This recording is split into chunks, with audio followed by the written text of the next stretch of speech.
Assalamualaikum warahmatullahi wabarakatuh. Anak-anakku sekalian, mari kita mulai pelajaran dengan membaca basmalah. Bismillahirrahmanirrahim. Baik anak-anakku sekalian, bagaimana kabarnya hari ini? Semoga selalu sehat walafiat. Baik anak-anakku sekalian, kita akan mempelajari tentang konsep dasar pemetaan di geografi kelas 10 SMA. Ya, anak-anakku sekalian, kalau kita lihat peta merupakan salah satu unsur yang terpenting di dalam mengkaji sebuah wilayah.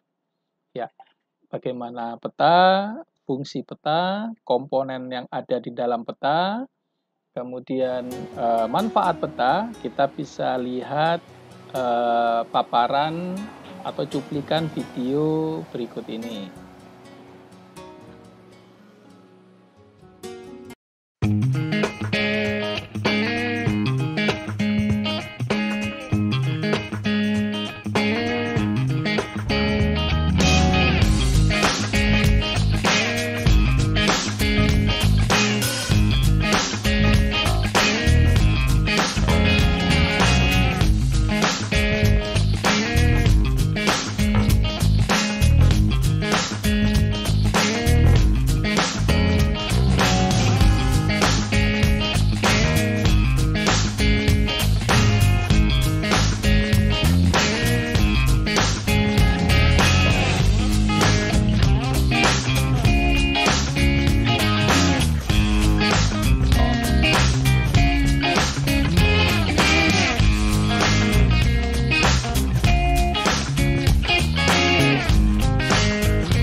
Baik anak-anakku sekalian, kita mulai pembahasan soal. Yang pertama, cermati skala grafik berikut, ubahlah menjadi ke skala angka berdasarkan gambar berikut. Yaitu, kalau kita lihat skala grafik, di sini ada keterangan 9 km, 0 sampai 9 km, kemudian satu batangnya ada bernilai 1 cm. Pembahasannya adalah jadi yang pertama, kalian harus tahu konsep mengukur skala dulu. Menghitung skala sama dengan jarak pada peta dibagi dengan jarak sebenarnya. Jarak pada peta, ya. Kemudian menghitung jumlah jarak peta. Jarak pada peta, kalau di grafiknya ada 1, 1, 1, 1, artinya 3 cm. Kemudian menghitung jarak sebenarnya, jadi 0 sampai 9 km, maka jarak sebenarnya adalah 9 km. Kemudian kita mengetahui bahwa skala tersebut 3 cm dibanding 9 km. Maka jika disederhanakan, 3 cm dihilangkan, cm-nya 3 dibagi 9 dibagi 3, maka hasilnya 1 cm dibagi 3 km. Nah, untuk mengubah dari kilometer, maka harus ditambah nolnya 5, sehingga 3 km sama dengan 300.000. Jadi skalanya 1 banding 300.000. Maka jawabannya adalah D. Menginjak kedua, soal kedua adalah perhatikan dua buah peta berikut berdasarkan gambar tersebut. Maka skala peta yang kedua adalah, ya, kalau kita lihat konsepnya. Jadi yang pertama adalah Anda harus tahu konsep pembesaran dan pengecilan peta.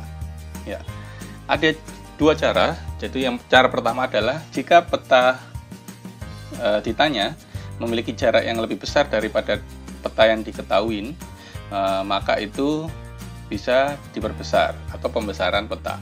Jika diperbesar, maka penyebut skala yang diketahui itu dibagi sesuai dengan pembesaran jarak kedua peta tersebut. Maka jika peta pertama yang diketahui adalah 2 cm, peta kedua jaraknya 4 cm, maka 2 menjadi 4, maka diperbesar menjadi 2 kali. Sehingga skala peta yang diketahui dibagi 2. Jadi 100.000 dibagi 2 adalah 50.000. Itu cara yang pertama. Cara yang kedua adalah Anda bisa memasukkan rumus skala peta kedua sama dengan jarak peta pertama dibagi jarak peta kedua dikali penyebut skala peta pertama. Ya. Kalau kita lihat jarak pada peta pertama adalah 2 cm, jarak peta kedua adalah 4 cm, dikali penyebut skala adalah 100.000. Maka jawabannya adalah 0,5 cm dikali 100.000, sehingga hasilnya adalah 50.000, sama.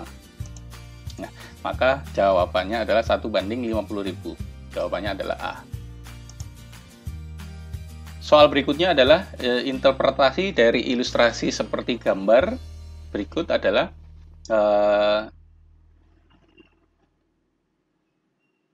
jarak sebenarnya dari peta pertama dan kemudian peta kedua. Maka kita harus mengetahui pembahasan yang pertama adalah tahu konsep cara menghitung jarak maupun skala. Jadi kita menghitung satu-satu. Jadi peta pertama dan peta kedua. Peta pertama jarak sebenarnya sama dengan 4 cm dikali 3 juta cm sama dengan 12 juta cm dijadikan kilometer. Jadi nolnya dikurangi 5 menjadi 120 km. Pada peta kedua jarak sebenarnya adalah 12 cm dikali 1 juta cm sama dengan 12 juta cm dijadikan kilometer, maka menjadi 120 km. Maka jarak sebenarnya kedua peta tersebut adalah sama, ya. Sehingga jawabannya adalah A. Jarak sebenarnya A dan B pada peta 1 dan 2 adalah sama. Baik, sekian pembahasan soal. Terima kasih.